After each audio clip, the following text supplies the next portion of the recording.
ইসকনের নামে যেসব উগ্রপন্থীরা বিগত 16 বছরে অসংখ্য অপকর্ম ঘটিয়েছে, ফ্যাসিস্ট আওয়ামী লীগ এ সকল অপকর্মকে মানুষের সামনে আসতে দেয়নি।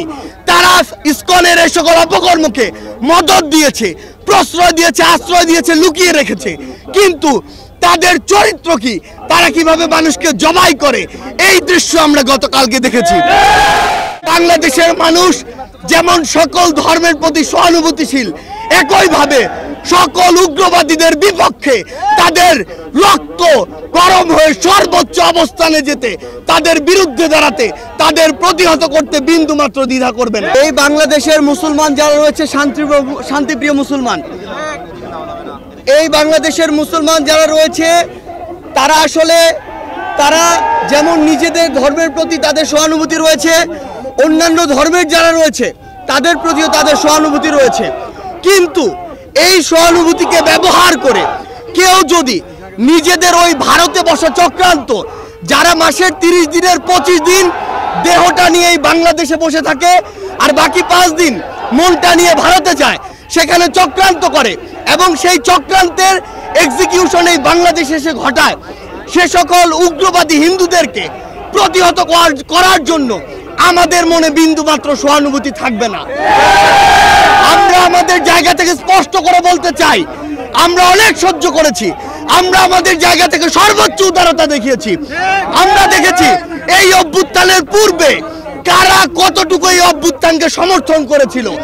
আমরা দেখেছি এই বাংলাদেশ থেকে শেখ হাসিনা পালিয়ে যাওয়ার পরে কাদের মন সবচেয়ে বেশি খারাপ হয়েছে।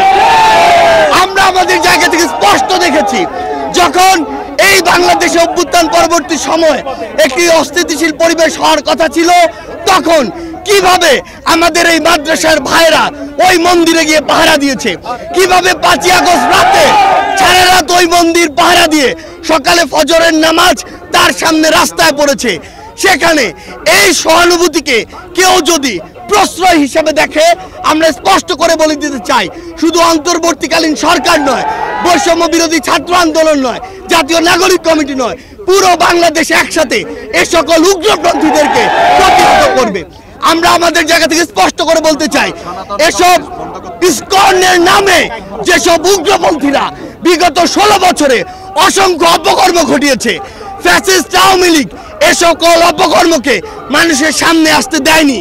তারা ইসকনের এই সকল অপকর্মকে মদত দিয়েছে, প্রশ্রয় দিয়েছে, আশ্রয় দিয়েছে, লুকিয়ে রেখেছে। কিন্তু তাদের চরিত্র কি, তারা কিভাবে মানুষকে জবাই করে, এই দৃশ্য আমরা গতকালকে দেখেছি।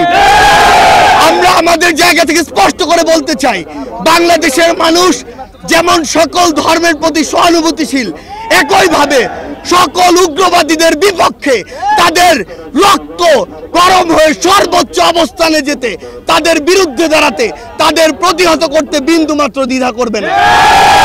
আমরা আমাদের জায়গা থেকে সরকারকে স্পষ্ট করে বলতে চাই, যারা আমার ভাইকে হত্যা করেছে তাদেরকে যদি গ্রেফতার করে দৃষ্টান্তমূলক শাস্তি না দেওয়া হয়, তাহলে পুরো বাংলাদেশের এই যে ছাত্র জনতা একসাথে সরকারের বিরুদ্ধে তাদের জায়গা থেকে প্রতিবাদ জানাবে। আমরা আমাদের জায়গা থেকে বলে দিতে চাই, যদি এই ক্ষেত্রে দৃষ্টান্তমূলক শাস্তি না হয়, তাহলে এটি হবে সরকারের বিচার ব্যবস্থার ক্ষেত্রে অন্যতম একটি ব্যর্থতা। আমাদের জায়গা থেকে স্পষ্ট কথা, এই যারা ইসকন নামের, যারা এই উগ্রপন্থী একটি মনোভাব বাংলাদেশে ছড়াচ্ছে, হিন্দুত্ববাদী মনোভাব বাংলাদেশে ছড়াচ্ছে, তাদেরকে অবিলম্বে নিষিদ্ধ করে বাংলাদেশের স্থিতিশীলতার জন্য, শান্তিপূর্ণ পরিবেশের জন্য তাদেরকে অবিলম্বে নিষিদ্ধ করতে হবে।